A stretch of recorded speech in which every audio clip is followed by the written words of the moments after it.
Non stoichiometric defect.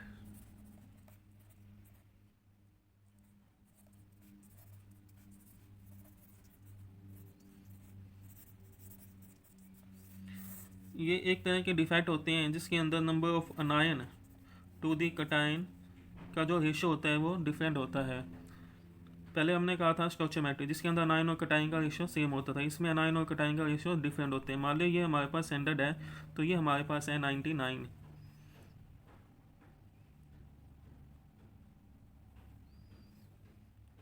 या ये हमारे पास हो गया 102 तो ये हमारे पास है 100।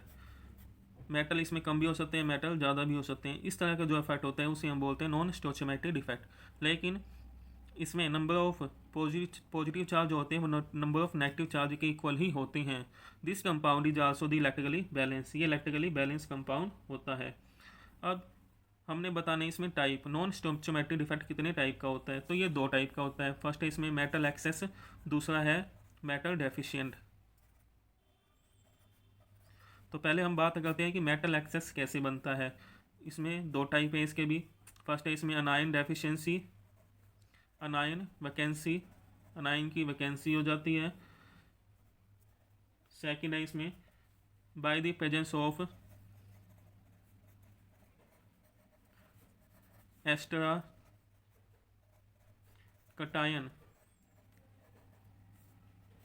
इन द इंटरस्टिशियल साइट्स।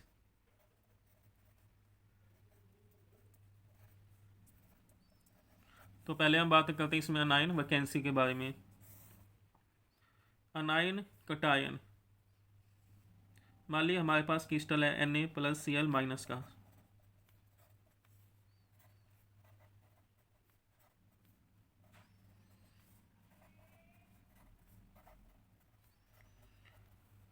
अनायन कम हो गए इसमें, अनायन मीन्स जिस पे नेगेटिव चार्ज है वो हमारे पास कम हो गए। अब इसमें पॉजिटिव चार्ज ज़्यादा हो गए और नेगेटिव चार्ज कम है। लेकिन हमने बताया था कि इलेक्ट्रिकली ये क्या होने चाहिए, न्यूट्रल। तो जहाँ पे होल क्रिएट होता है वहाँ पे इलेक्ट्रॉन आ जाता है। अब यहाँ पे इलेक्ट्रॉन आ गया तो जितने पॉजिटिव चार्ज वाले हैं उतने ही इसके अंदर नेगेटिव चार्ज वाले हैं। So it is electrically neutral in nature, nature में इलेक्ट्रिकली न्यूट्रल होता है। जहाँ पे इलेक्ट्रॉन आता है उसे हम बोलते हैं F centre. This sites is responsible for the colour to the crystals, this impart colour to the crystal. ये जो इलेक्ट्रॉन होता है इसी की वजह से ही जो क्रिस्टल्स होते हैं उसके अंदर कलर होते हैं। अब हम ये बता रहे हैं कि how anion vacancy is introduce. अब जो अनायन की वैकेंसी आई वो कैसे आई। तो NaCl का क्रिस्टल है हमारे पास,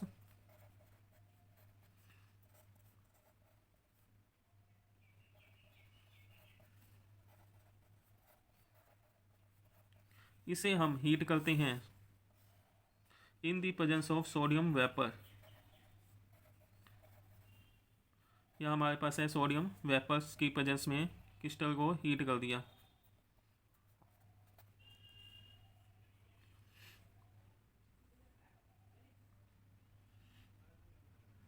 अब क्या होता है, जो क्लोरीन है वो यहाँ से डिफ्यूज कर जाता है सोडियम की तरफ। तो ये सोडियम की तरफ चला गया। अगर Na सोडियम के पास चला जाएगा यहाँ पे तो यहाँ पे क्या बन जाएगा, होल बन गया। तो अब हमने बताना है कि यहाँ पे इलेक्ट्रॉन कैसे आया। तो हमारे पास यहाँ है Na, Cl ने क्या किया, Na के पास चला गया। तो ये कब कंबाइन होंगे, जब Na किस फॉर्म में होएगा, आयन की फॉर्म में होएगा। तो सोडियम क्या करता है, इलेक्ट्रॉन को लूज कर देता है। Na+Cl- आपस में कंबाइन होके कंपाउंड बना सकते हैं, Na और Cl- नहीं बना सकते। तो सोडियम ने अपना इलेक्ट्रॉन को लूज कर दिया।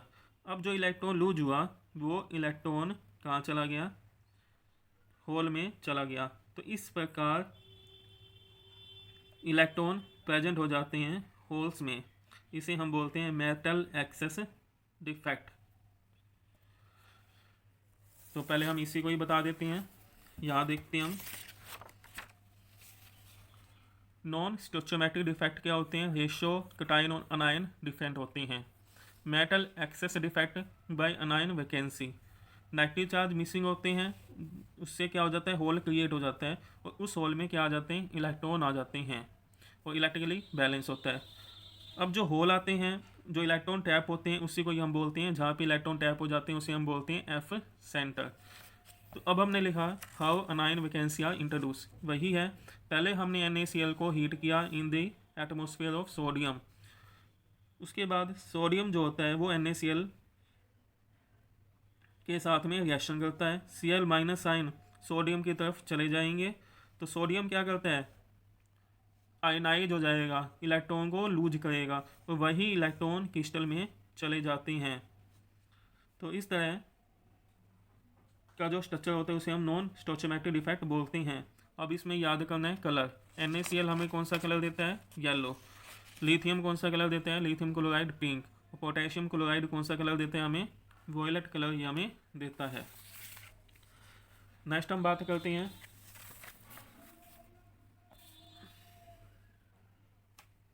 Bye the presence of extra cation.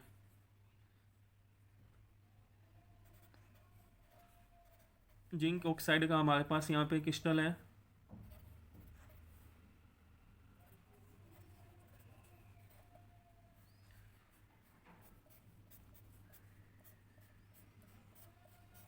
अब यदि कटायन इंटरस्टिशियल साइट्स में प्रेजेंट है तो इसको बैलेंस करने के लिए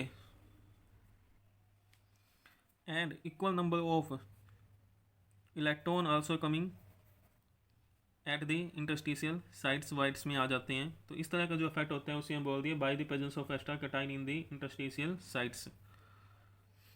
होता बनता कैसे है ये, यदि आप जिंक ऑक्साइड को हीट कर दें, इट गिव्स Zn2 प्लस में 2 electron plus oxygen half mole of O2, तो oxygen goes into the environment, Zn2 plus और electron entrap in the crystal, crystal के अंदर ये आ जाएंगे। नेक्स्ट है मेटल डेफिशिएंसी, सेकेंड है इसमें मेटल डेफिशिएंसी इफेक्ट डिफेक्ट। अब जैसे कि नाम से ही पता लग रहा है कि मेटल डेफिशिएंसी, इसमें क्या होने वाली है, मेटल की डेफिशिएंसी होने वाली है, मेटल कम हो जाएंगे। लेकिन मेटल कम होगी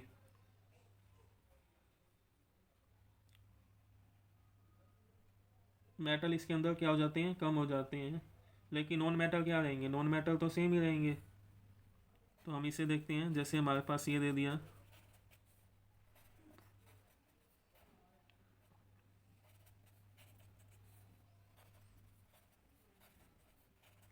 अब इसमें हमारे पास मेटल कम हो गए, यहाँ से मेटल कम हो गया,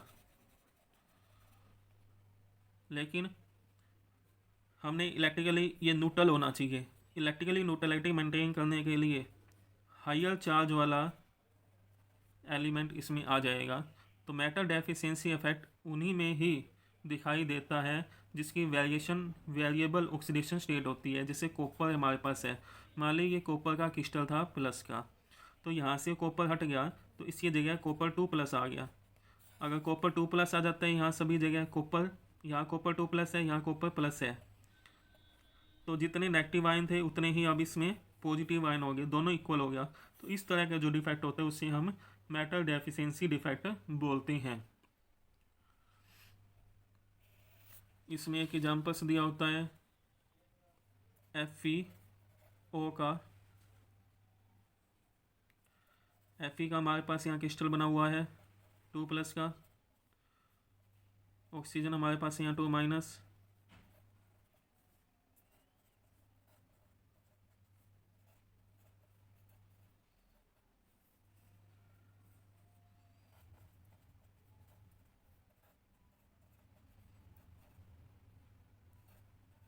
तो यदि यहाँ पे Fe2 प्लस यहाँ से हम रिमूव कर दें तो चार्ज कितने रिमूव आउट हो गए, 6, F6 पॉजिटिव चार्ज अलग हो गए। तो इसको बैलेंस करने के लिए Fe3 प्लस वाले हमें कितने लगाने होंगे, 2, या Fe3 प्लस लगा दिया या Fe3 प्लस, तो ये बैलेंस हो गया। तो इस तरह का जो इफेक्ट होता है उसे हम क्या बोलते हैं, मेटल डेफिशिएंसी इफेक्ट कहते हैं। तो इसमें हम देखते हैं कि मेटल क्या होगा, डेफिशिएंट, कमी होगी। यहाँ पे मेटल प्रेजेंट नहीं है, यहाँ प्रेजेंट है, तो एक जगह पे मेटल प्रेजेंट नहीं है।